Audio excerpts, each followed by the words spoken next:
Hallelujah. आपण प्रार्थना करूया. हे परमेश्वर पिता दयाळू बाबा, सुंदर दिवसाबद्दल तुमच्या आभार मानतो. महान परमेश्वर, आशीर्वादी परमेश्वर, तुमच्या वचनात चालणारे प्रत्येकांना सहाय्य कर. ही प्रार्थना आमच्या प्रभू येशूच्या नावाने करतो. आमेन. हालेलुया. हालेलुया. तर आज आपण वचन असं घेणार आहे की मानवाची कृत्य चांगली असली तर त्याला स्वर्ग मिळणार आहे. ज्या माणसाची कृत्य जर वाईट असली तर त्याला अधोलोक मिळणार. तर याच विषयावर आपण बायबलमध्ये घेतलेली वचन आहेत आणि ती वचनासहितच तुम्हाला दिल्यानंतर इथे तर ऐकाच, परंतु जेव्हा तुमची वैयक्तिक प्रार्थना असते तेव्हा आपण पश्चातापिक प्रार्थना करतो. म्हणजे तेव्हा आपल्याला जाणीव येते की खरोखर देवाशिवाय आपल्याला कोणता पर्याय नाही. तेव्हा ही वचन एक एक वाचून आपल्या स्वतःला देवाचा परिचय ठेवायचा. आपण माणसाचा जास्त परिचय ठेवतो, देवाचा परिचय ठेवा. भरपूर मोठ्या प्रमाणात या वचनावर तुम्हाला बऱ्याचशा शिक्षणाची सुरुवात. तर सुरुवात करतो मी प्रकटीकरणामध्ये 20 अध्याय 15 वचन. शेवटला येशू बोललाय, पहिले ते शेवट आणि शेवट ते तर ते शेवटून आपल्याला पहिले बनायचं. जरा घ्या. कैसे ते 20 अध्याय वचन. ज्या कोणाचे नाव जीवनाच्या पुस्तकात लिहिलेले सापडले नाही तो अग्नीच्या सरोवरात. म्हणजे देवाचे शब्द, वचन, शिक्षण, ज्ञान, बुद्धी ना ही सर आपल्याला मिळाली नाही तर आपल्याला अधोलोकात टाकले जाईल. मग आता इकडच्या ठिकाणी जाण्यापेक्षा देवाच्या ठिकाणी राहिलं तर बरं. मग जीवनाच्या पुस्तकामध्ये आपल्याला शोधायचं. मध्ये पण 49 अध्यायामध्ये दिलेले. तर आपण बऱ्याचशा गोष्टी भरपूर आहेत पण आपण सिरियल मध्ये जाऊ, म्हणजे टप्प्याटप्प्याचे जाऊ. कारण स्वर्ग पाहिजे असेल तर थोडं देवाबरोबर राहणं गरजेचं आहे. कारण आजच्या काळामध्ये जे 99% लोक आहेत ना ते शैतानाबरोबर सगळे बसलेले असतात. फक्त देवाजवळच बसायला. येशू पण शैतानाबरोबर बसला. मला ते अमलेशा बायबलमध्ये सांगतो मध्ये पण त्यांनी त्याला उत्तर दिलं आणि त्याला पळवलं. मग तुम्ही पण वचनाद्वारे त्याला उत्तर दिलं तर तो पण तुमचा शत्रू मनुष्य नाही. तुम्ही माणसाचा शत्रुगिरी करतात, माणसाची नफरत करतात, माणसाशी बोलत नाही. देवाशी, शिक्षणाच्या नियमाशी तिथे काय अनुभव आहे किंवा काय घडत नाही ते आपल्याला स्वतःला चॉईस. शत्रू आपला शैतान, ते पुढे भेटेल तुम्हाला. त्यानंतर आपण 21 अध्याय वचन 8.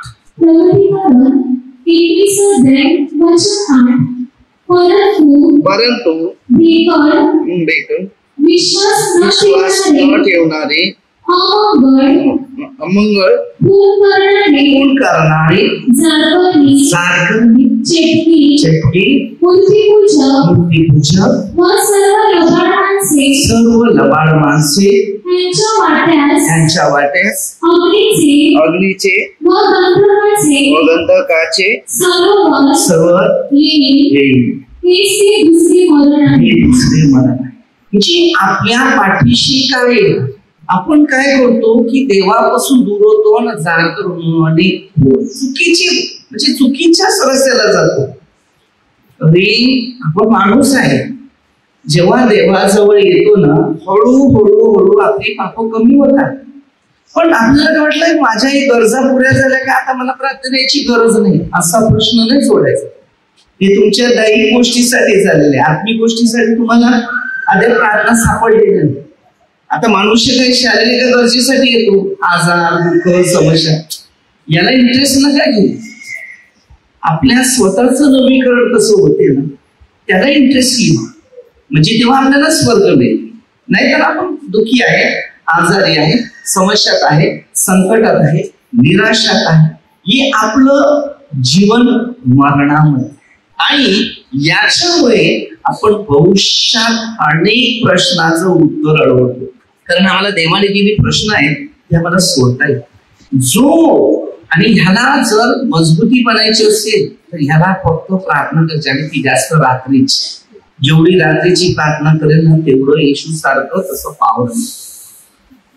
आता जर तुम्ही विचार करा, पोरांची शाळा आहे नाही का, अभ्यास असते, तर ती परीक्षेसाठी रात्री लवकर उठणार, सकाळी उठणार, अभ्यास करणार, हे की नाही, रात्री किती 2-2, 3-3 वाजेपर्यंत.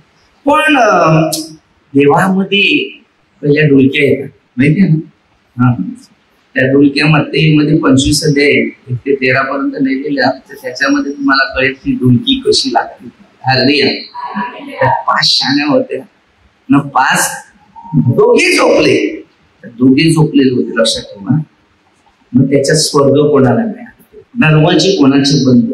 म्हणून आपल्या हर एक व्यक्तीसाठी एक पवित्र शास्त्र आध्यात्मिक भोजन आहे. हे पाळायला आणि हे ऐकायला कंटाळा येते लोकांना. पूर्ण आतमध्ये भरलेलं दुष्टाईने घर काय ऐकायचं, रोज वचन, काय रोज प्रवचन ऐकायचं.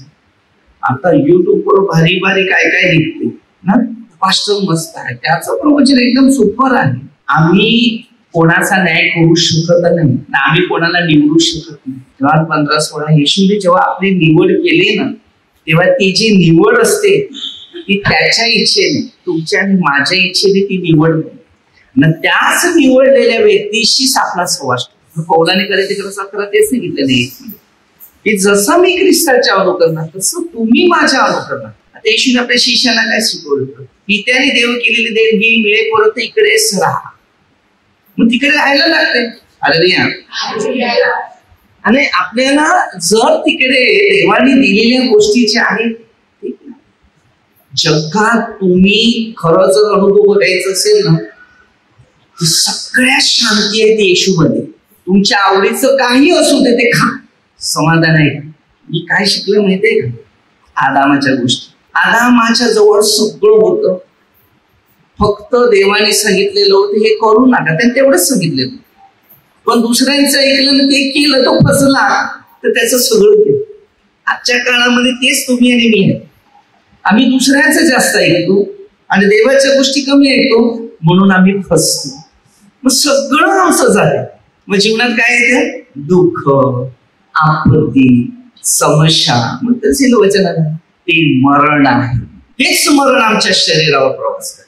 तर त्याच्यात 21 मध्ये 27 वचन, प्रकटीकरण 21 अध्याय वचन 27, विचार कोणत्याही विशिष्ट गोष्टी आणि अवघडपणा व असत्य आचरणाला विसर त्यांचा प्रवेश होणारच नाही.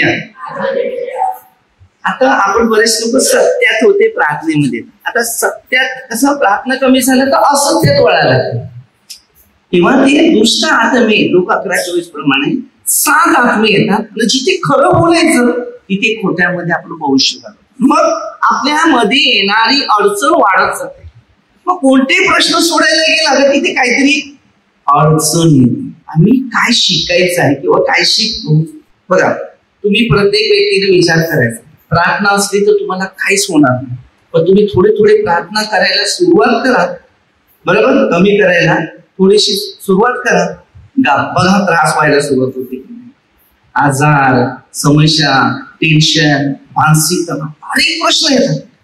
आणि ह्याच परिणाम आम्ही भविष्यात काय करतो. पोखराच्या जीवनाच्या पुस्तकात लिहिलेल्या आता जीवनाच्या पुस्तकामध्ये जे काही लिहिलेलं आहे त्याचं होईल. आता आपल्या प्रत्येकामध्ये शिकायचं आहे आम्ही प्रभूमध्ये कसं राहावं आणि शैतानाबरोबर कसं राहावं. शैतानावर आध्यात्मिक जीवनाद्वारे त्याच्याशी युद्ध करायचं. कारण येशूची जेव्हा परीक्षा घेतली त्याने प्रार्थना करून त्याला पळवलं, वचन देऊन त्याला पळवलं, सामर्थ्य देऊन त्याला पळवलं. पेत्राच्या पहिल्या पत्रामध्ये 5 तुमचा शत्रू शैतान.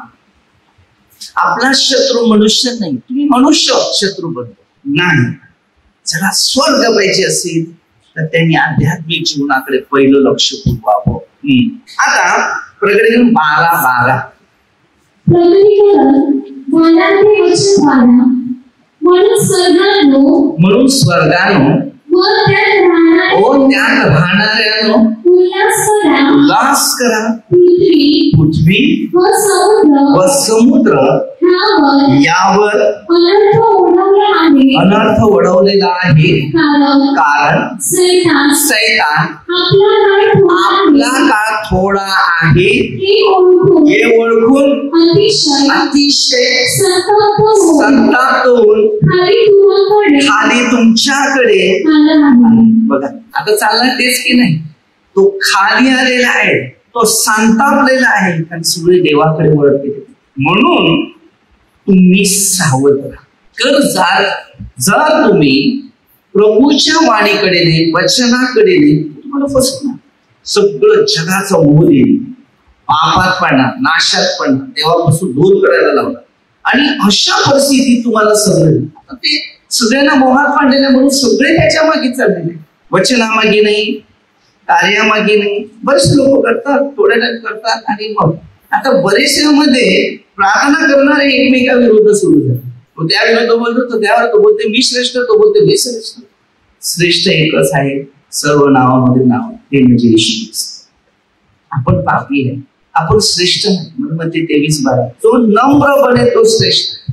आपली अवकात नाही की त्या माणसाला तो चुकत असेल, जे खोटं काम करत असेल तर तुम्हाला तो हक्क आहे त्या विषयावर समजावून देणं आणि सांगणं. त्याची नफरत नाही, तो चुकीचे काय शिकवते त्याच्याविषयी फक्त बोल. बायबल कोणत्याच माणसाला परिपूर्ण शिक्षणाचा माहिती इतिहास नाही. ज्याला पवित्र आत्मा मिळालेला आहे ना, तोच फक्त त्या बायबलच्या आधारित जीवन जगत राहणार आणि तो कोणाची निंदा नाही करणार, कोणाचा द्वेष नाही करणार, कोणाची हेवा करणार नाही. पण जो चुकीचं शिकवते ना त्यापासून थोडस सावध राहा. पण त्या व्यक्तीचं नाव पण नाही, ही व्यक्ती अशी आहे, ही व्यक्ती सैतान आहे, ही व्यक्ती खराब आहे, ते तुम्हाला हक्क दिला नाही. ज्या माणसामध्ये देव बोलत होता त्या माणसामध्ये शैतान बोलला, आणि ज्या माणसामध्ये शैतान बोलत होता त्याच्यामध्ये देव बोलला. ते तुम्ही बायबल वाचलं असेल तर तुम्हाला समजेल नक्की कोण. जुदास प्रभूच्या वचनानुसार होता, शेवटी पैशाचा लोभ लागला, येशूचा घात केला. तो येशू बरोबर होता, येशूची स्तुती करतो. पेत्र हालेलुया, येशू बरोबर होता. मत्तेमध्ये आपण बघतो 16-23 वचन, तुझा दृष्टिकोन माणसाचा. येशूने तर सैतान बोलला माझ्या, हालेलुया, तुझा दृष्टिकोन माणसाचा. आणि पेत्राने काय सांगितलं, आम्ही तुम्हाला सोडून कोणाकडे जाऊ. त्याच्या शब्दाने कार्य करतो तर शैतान, परंतु त्याने शैतानाला बाजूला केलं आणि देवाला जवळ केलं. तेव्हा येशूसाठी तो खरोखर शेवटला मारला. भले त्याने 3 वेळा नाकारले, म्हणजे बोललेला आहे, हालेलुया. 2 वेळा बोलला तो, 3 वेळा त्यांनी कोंबड्याने आवाज दिला, हालेलुया. आपल्या प्रत्येकाच्या जीवनामध्ये मार्गदर्शन करण्यासाठी परमेश्वर आहे. सैतान तुम्हाला मार्गदर्शन करेल, मोह, आकर्षित, देवावरचा विश्वास तोडणं, ही सगळं आहे. सगळं जग तुम्हाला दे आणि नंतर संपलं ना तुम्ही मानसिक तणावामध्ये लागले. तो पडेल, तो आपल्यामध्ये हर गोष्टीसाठी येतो, पाप करायला, नाश करायला, घात करायला तो येतो. आणि जेव्हा मी येशूकडे येतो ना, तो आपल्यातून निघून जातो आणि देव आपल्याला सामर्थ्याने भरतो आणि आपल्याला कळते योहान 32 सत्य काय. म्हणून आताच्या काळात 99% लोकांमध्ये तो शैतान कार्य करत आहे आणि त्यामुळे बरेचसे लोकांचा विश्वास शेवटला कमजोर होतो. जे चांगले त्याला दुःख आहे या काळामध्ये आणि जे वाईट आहे त्यांना भरपूर सुख आहे. पण शेवटी त्यांचा अंत शरीराच्या बाबतीत जे विचारधारा करणारी त्याचा अंत शेवट भयानक आहे. म्हणून सावध राहायचं आणि वचनावर लक्ष द्यायचं. तर इफिसिकरास 5:16-17 काय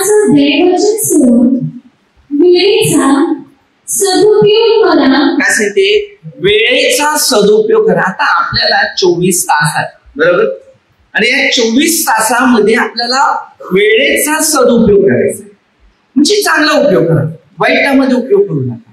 पण तरी काय वेळेचा सदुपयोग करा.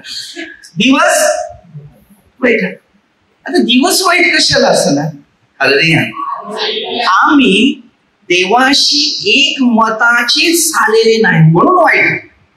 पण आम्ही देवाशी एकमताचे असेल तर आम्हाला हे दिवस सगळे चांगले. आणि दिवसात कमी पण होईल. म्हणजे टाइम 24 तास कसे निघतील ते पता नाही. मला माहिती नाही दिवसातून म्हणजे 24 तासातून 2 तास माझी खरोखर झोप लागते. कधी कधी हा प्रश्न असते आपल्याला, ही झोप असते तर कधी कधी ही झोप करून देत नाही. देवाशी एकच बोलायचं, 2 तास मला झोप दे, बाकी तुझी वेळ आहे ती मला दे आणि काहीतरी सांग ना, तुमची इच्छा पुरी करण्यासाठी मला ताकद शक्ती दे. माझा आत्मा शरीर हा तुमच्या हातात, सैतानाच्या हातात. रोज अर्पण करा. जर असेल तर पटकन 1 क्षणामध्ये कधी तुम्हाला बसवेल त्या पदाने. तो पेत्राच्या पहिल्या पत्रामध्ये दिल्या ना 5. तुमचा शत्रू गर्जनाला सिंहासारखा कोणाला गिळायला तो शोधत. तुम्ही चांगलं काम करा, तुमची ओळख नसेल ती ओळख होईल. ऑटोमॅटिकली माणूस तुमच्या बाजूला उभं राहील काहीतरी घेऊन आणि तुम्ही मी लोकांना एक शिकवतो, या पृथ्वीवर शेवट आपला काय होणार आहे त्याचा आत्मा काढून नेला, आपल्याला काढून घेतला तर ते जोडीला येणार काय आहे की त्याच्यावर तुमचा इंटरेस्ट रुजलेला आहे. म्हणून स्वर्गात किंवा नरकात हे 2च गोष्टीचे आपल्या माणसाला, हा मधला मनुष्य, या मधल्या माणसाला अधिकार दिलाय कुठे वळायचं. या थोडा काही हा तराजू आहे, हे 2 हात, हे काटे आहे, पंख आलेले असते त्यावर उलट जायचं. आपल्याला शोधायचं आहे, वळायचं जीससकडे, वळायचं लुसिफर. कोणत्याकडे? काही लुसिफरला सांगतात की तो देव आहे. या पृथ्वीत अनेक प्रकारचे प्रार्थना करणारे. सत्य कोणालाच माहिती. म्हणून 32 दिली, सत्य तुम्हाला समजेल, सत्य तुम्हाला त्या बंधनातून मुक्त. 12 प्रेषित होते, त्यांना सत्यात 11ला मिळालं. लोभी मनुष्य राहत नाही. ज्यांच्यामध्ये लोभ आहे, मोह आहे, तो मनुष्य टिकत नाही. शेवटी जुदास गेला, पण पेत्र राहिला. पेत्राने दुसऱ्या 11 शिष्यांना जोडले. या जगाचा आयापालट केला, सगळं चेंज केलं. आणि असं कोणता देश आहे, कोणता या जगामध्ये कोणता देश असा आहे की तिकडे प्रभू येशूचं नावच नाही, असा देशच कुठे नाही मिळाला या जगामध्ये. दिवस वाईट आहे.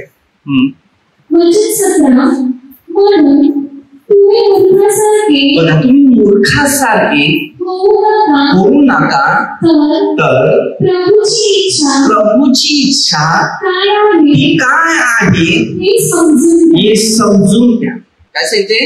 मूर्खासारखे होऊ नका, प्रभूची इच्छा काय पहिले ते बघ. आज आम्ही प्रभूची इच्छा बघत नाही, म्हणून आम्ही प्रभूच्या मार्गात चालत नाही. पेत्राच्या पहिल्या पत्रामध्ये 5:8. पेत्राचे पहिले पत्र 5:8. सावध बसा, जागी राहा, तुमचा शत्रू सैतान हा गर्जनाच्या सिंहासारखा कोणाला गिळावे हे शोधित फिरतो. तरी काय शिकले? सावध असा आणि जागे. आता जागे कशी राहणार मला सांगा, डोळे उघडून. काय वाटतं तुम्हाला? जागे म्हणजे शैतान येऊन मला काहीतरी भडकावू नये किंवा मला काहीतरी वेगळ्या दिशेमध्ये नेऊ नये, तेव्हा जागा राहायचं. अशी जागा नाही. झोपेमध्ये तो निंदन करते मला माहिती, ते 13-25 मध्ये दिले. पण तो कधी उचलून येतो तुम्हाला? जेव्हा तुम्ही जागे असे उठता बसता चालता फिरता असतात ना, त्या टायमाला तुम्हाला उचलून येतो. आता कोणतरी तुम्हाला बोलवते बघा, एक फोन आला तर बाहेर गेले, हा सैतान आहे. आजच्या भविष्य जीवनामध्ये हा इतिहास जो आहे तो पूर्ण शैतानिक इतिहास आहे. परमेश्वरची निर्मितीवर अवलंबून आहे ना, परमेश्वरच्या निर्मितीप्रमाणे चालतो ना, तो परमेश्वरच्या वचनात राहतो. निर्जीव वस्तू शैतान, सजीव वस्तू परमेश्वराची. आज सर्व निर्जीव आहे. आता तुम्ही खाणं असलं तरी निर्जीवच खातात, सजीव नाही. एक सफरचंद खातील का? पॉपकॉर्न काय काय जे रक्त शोषून खाणार ती वस्तू जास्त खातात, बरोबर की नाही? एक फळ खातील का? खातील. एक देव खातील का? नाही. सफरचंद नाही, पपई नाही, उसाचा रस नाही. टाळीमध्ये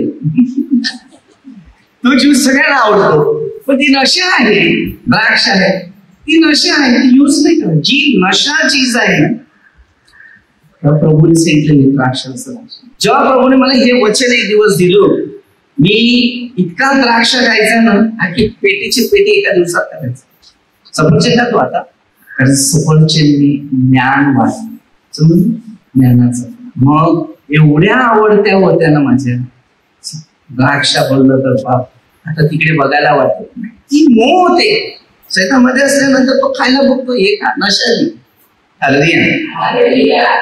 द्राक्ष रस आहे ना, पण द्राक्ष रसामध्ये देतात पण.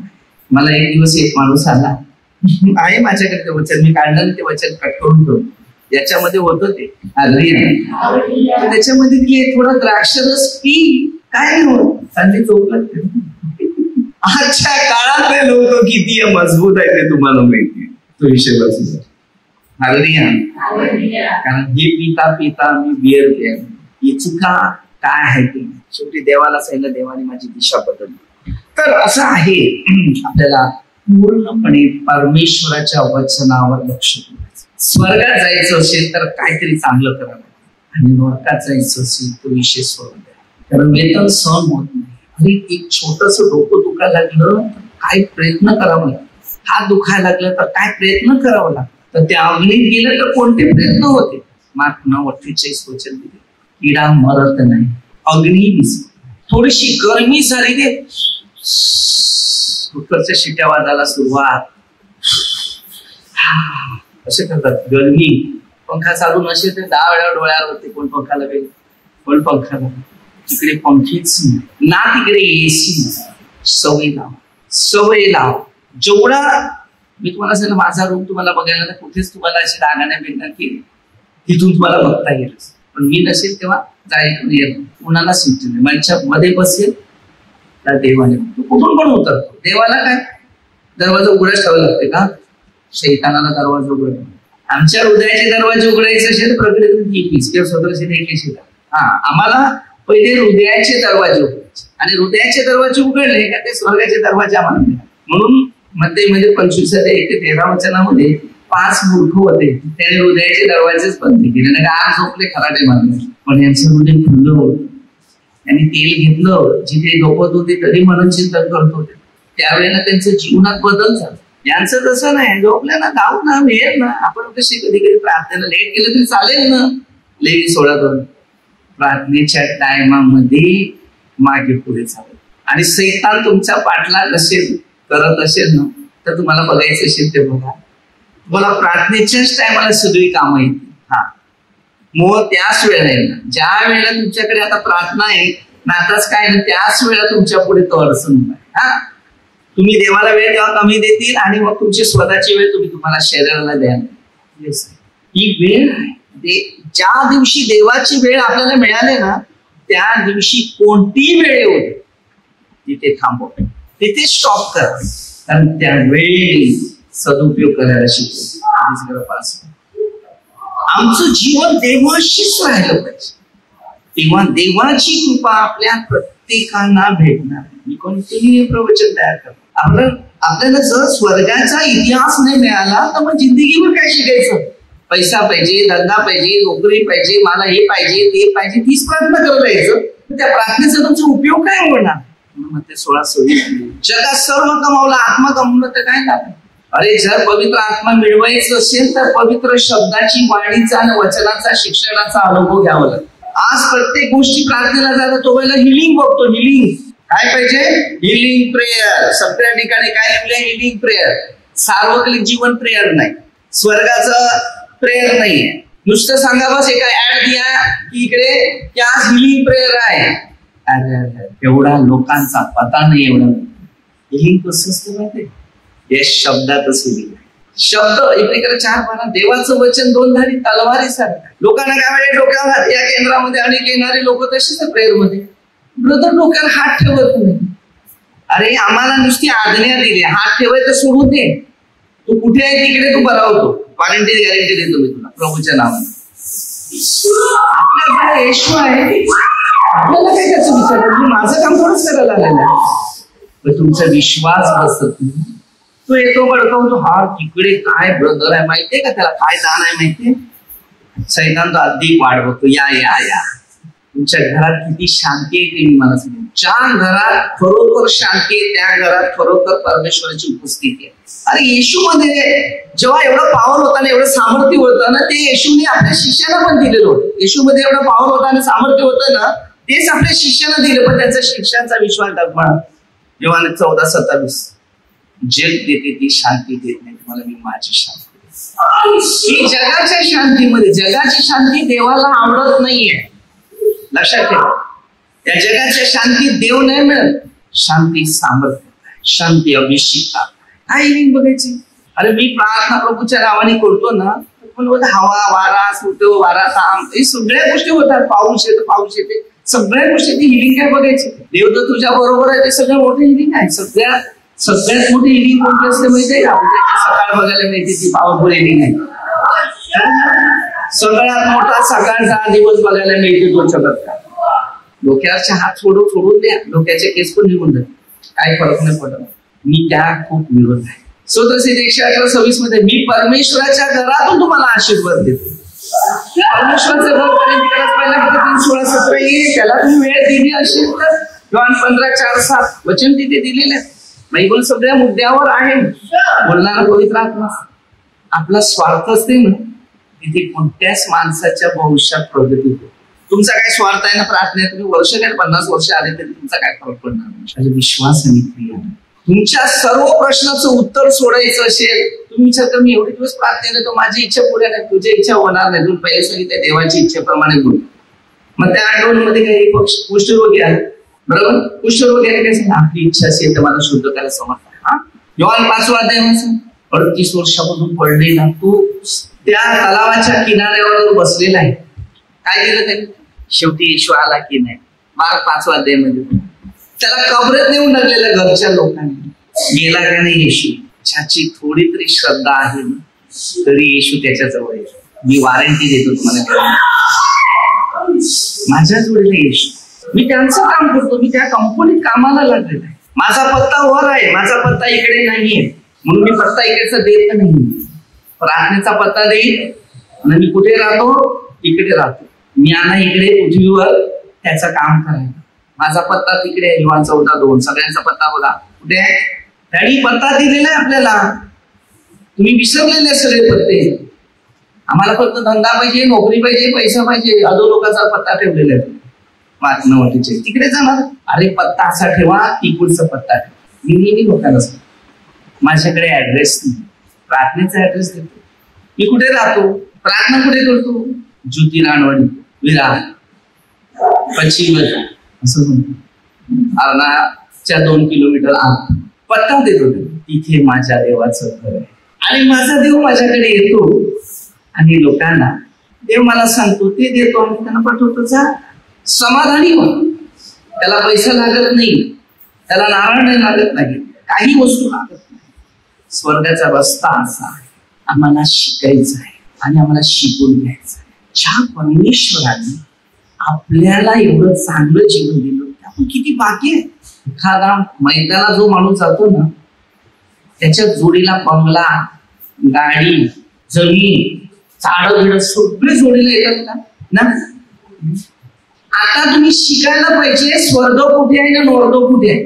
बरेचसे लोक या पृथ्वीमध्ये नर्क शिक्षण हे जास्त देतात आणि स्वर्गाचं शिक्षण कमी देतात. आता लोक उपवास काळामध्ये, बरोबर, कुठला उपवास आहे मला सांगा तुम्ही. येशूचं दुःख सणार आहे, येशूला लोकांनी खेळ मारलं तेच आहे. आज जर तुम्ही अनेक बघितलं अनेक ठिकाणी, तर येशू तुरुंगात होता, येशू देवळात बसलेला नव्हता. शिक्षण कोणतं आहे आपलं? कोणत्या शिक्षणावर आमची श्रद्धा न विश्वास आहे, त्याला जन्ममध्ये टाकलेलं होतं.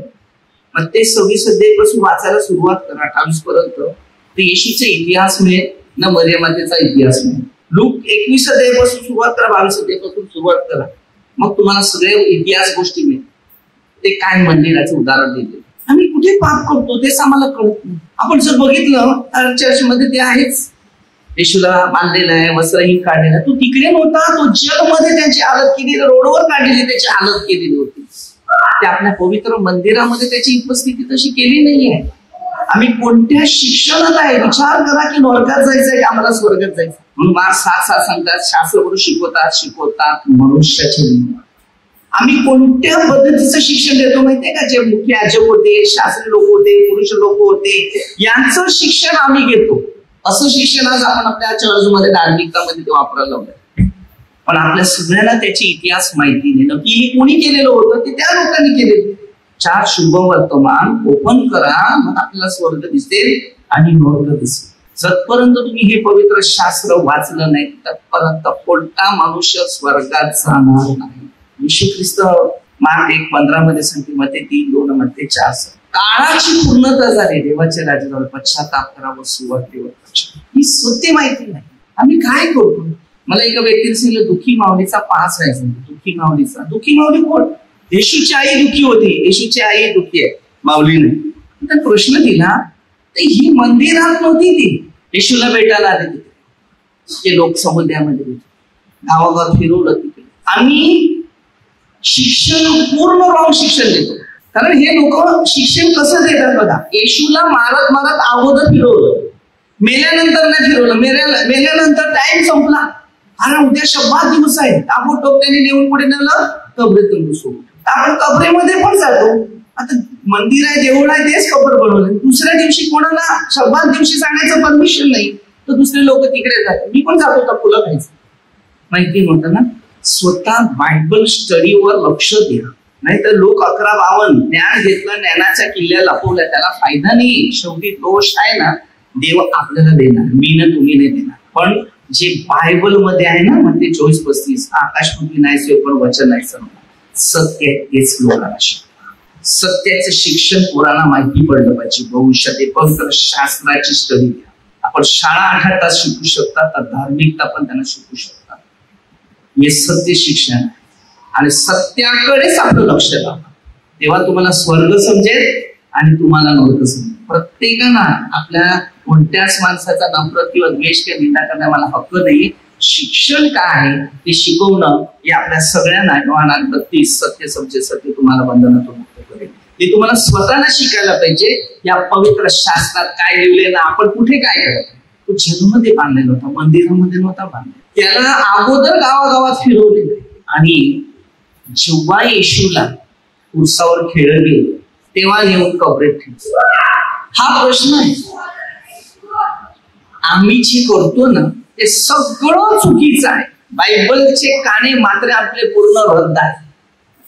उपवास काळ वेगळा आहे, दुःख सर वेगळा आहे. 40 दिवस 40 रात्र मध्ये 4 अध्याय तुम्ही त्याला परत वाचू शकता किंवा लूक मध्ये पण तुम्ही वाचू शकता. 4 अध्याय येशू ख्रिस्ताने उपवास केला. लूक 3:22 पहिल्यांदा पवित्र आत्मा घेतला योहानाच्या हातातून. योहान जो होता ना तिथून सुरुवात झाले बाप्तिस्मा विषयीचं शिक्षण. आणि योहानापासून येशूने बाप्तिस्मा घेतला. आणि येशू सांगते हे पहिलं होऊ दे, ते गरजेचं आहे. मग येशूने पवित्र आत्म्याचा बाप्तिस्मा दिला. अद्यापर्यंत आपण योहानाचे बाप्तिस्मा चालू आणि ते पश्चातापासाठी बाप्तिस्मा बोलतात, पण ते पश्चाताप कोणालाच होत नाही. बाप्तिस्मा असं नाही होत, पवित्र आत्म्याचा बाप्तिस्मा. आणि एक लोक बाप्तिस्मा नाही, हे नाही, ते तेवढं चुकीचं शिक्षण देतात. तुम्ही पहिलं प्रथम तुम्हाला पवित्र आत्मा मिळालेला आहे. ज्याला पवित्र आत्मा मिळाला असेल ना तो बरोबर पवित्र आत्म्याच्या बायबलच्या काने कोपऱ्याप्रमाणे शिकतो. बाप्तिस्मा म्हणजे काय? परमेश्वरची माहिती, पुत्राची माहिती आणि पवित्र आत्म्याची माहिती. त्याला बाप्तिस्मा बोलला. त्याला बोलताना सांगितले पिताच्या, पुत्राच्या व पवित्र आत्म्याच्या नावाने त्याला बाप्तिस्मा द्या आणि जे काही त्यांना आज्ञा दिले त्यांना पाळाव्या शिकवा. मी युगाच्या अंतापर्यंत सर्व दिवस तुमच्या बरोबर आहे. मात्र 28:19 वचन शेवटचं ते वाक्य आहे. हालेलुया. पण कोणताही मनुष्य आजपर्यंत त्या बाप्तिस्माचं उद्घाटन पूर्ण करत नाही. पौलाने सांगितलं मी एका घरचा बाप्तिस्मा केला, मला सुवार्ता सांगण्यासाठी त्यांनी मला अभिषेक केला. सुवार्ता सांगण्यासाठी बाप्तिस्मा. ज्याने बाप्तिस्मा घेतला त्याने प्रचार केले का? येशूने बाप्तिस्मा घेतल्यानंतर कार्याला सुरुवात केली, तेव्हा पकडलं. हालेलुया. 40 दिवस 40 रात्र उपवास केले. नंतर आल्यानंतर सुरुवात केली प्रचार करायला. हालेलुया. तो मजबूत बनला. दान घेतली त्याने, नुसता बाप्तिस्मा नाही घेतला, घेऊन त्याने दान आपली बाप्तिस्मा घेतात, त्यांनी दारू घेतली. किती लोकांना विचारलं बाप्तिस्मा झालाय तुमचा बाप्तिस्मा, काही लोक प्रेयरला येतात त्यांचा बाप्तिस्मा झालाय का, तिथे दारू पितात. बाप्तिस्मा ज्याचा बाप्तिस्मा नाही तो दारू नाही पित, कोणतं व्यसन नाही पित, तो व्यसनापासून दूर होताना कार्याला सुरुवात करतो, त्याला बाप्तिस्मा बोलतात. तुमचा कोणत्याही व्यक्तीचा बाप्तिस्मा देवाच्या समोर ऍक्सेप्ट केलेला नाही. म्हणून मी सांगतो लोक 23:39 वचन आहे, त्या चोराने बाप्तिस्मा नाही घेतला, त्याने पश्चाताप केला. येशू शिकवताना सांगितलं काळाची पूर्णता झाली, पश्चाताप करा, देवावर विश्वास करा, स्वर्गाचं राज्य जवळ. स्वर्ग राज्य कुठे मिळते माहितीये का? पश्चातापावर. पाप आहे ना सोडायचं ना, पवित्र जीवन जगायचं. जिवंत आहे तत्पर्यंतच त्याला पापाची क्षमा आहे, मृत्यूनंतर क्षमा होत. मग जेव्हा येशू येईल तेव्हा पुन्हा बाकी काय असेल ती नाही. मेलेले पहिले उठवतील, त्याच्यानंतर जे ख्रिस्तामध्ये जिवंत उरलेले ते सर्व भरपूर हे आहे. पुढच्या प्रवचनाला मग गोष्ट सांगतो, पण हे शिका जे सत्य आहे ते बायबलमध्ये आहे. माझ्यामध्ये ना कोणत्या माणसामध्ये मूर्तीमध्ये कधीच देवाचा उपस्थिती बघू नका. तिथे भूत आत्मे आहेत, दुष्ट आत्मे आहेत, आणि तेच आपल्या प्रत्येकाला फार कठीण परिस्थितीमध्ये टाकतात. बायबल मला फक्त सांगायचं आहे की बायबलचं जर मी चुकत असेल तर मला बायबल तुम्ही दाखवायचं, आणि जर तुम्ही चुकत आहे ते मी तुम्हाला दाखवतो की हे बायबल मी लिहिलं नाही ना, माझी काय पेंटिंग मशीन नाही. जे वचन आहे तेच मी सांगतो आणि तेच मी तुमच्या समोर शिका पाहिजे. आणि मात्र रद्द करायला आपल्याला हक्क नाही दिला, तो येईल तेव्हा तुम्हाला ना मला सगळ्यांना तिकडेच जायचं आपल्याला. त्यासाठी शैतानाच्या हातातून आपल्याला सुटका व्हायचं आहे.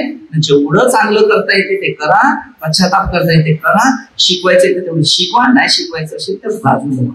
कारण देवाची पीडा आणि देवाची संकट आपल्या पाठीशी लागली ना तर देव कोणाला सुद्धा सोडणार नाही. मी नाही, तुम्ही नाही, कोण नाही. म्हणून सत्य बघा, ही वचन मी तुम्हाला दिले, पुढची वचन आहेत ते नंतर तुम्हाला देतो, कारण वेळ संपली. हालेलुया. तर आपल्या प्रत्येकाला शिकायचं आहे. तर आपण छोटीशी प्रार्थना करूया. परमेश्वर पिता, आम्हाला स्वर्ग राज्य देईल, सैतानाच्या हातातून आम्हाला सुटका देईल. प्रत्येक व्यक्तीला मानवाला तुझ्या इच्छेप्रमाणे ते प्रचार. दुसऱ्या प्रती 9 वचनामध्ये दिले, कोणाचा नाश व्हावा असं नाही, सर्वांनी पश्चाताप करा. परमेश्वर सर्व मत लोक आमदार कसं प्रभूचा आशीर्वाद आलेल्या दरेक व्यक्तीला प्रभू आशीर्वाद. जे व्यक्ती देवा तुझ्या इच्छेनुसार नाही चालत त्यांना तुझी इच्छा पुऱ्या करण्यास शक्ती दे. ही प्रार्थना करतो. आमेन. हालेलुया.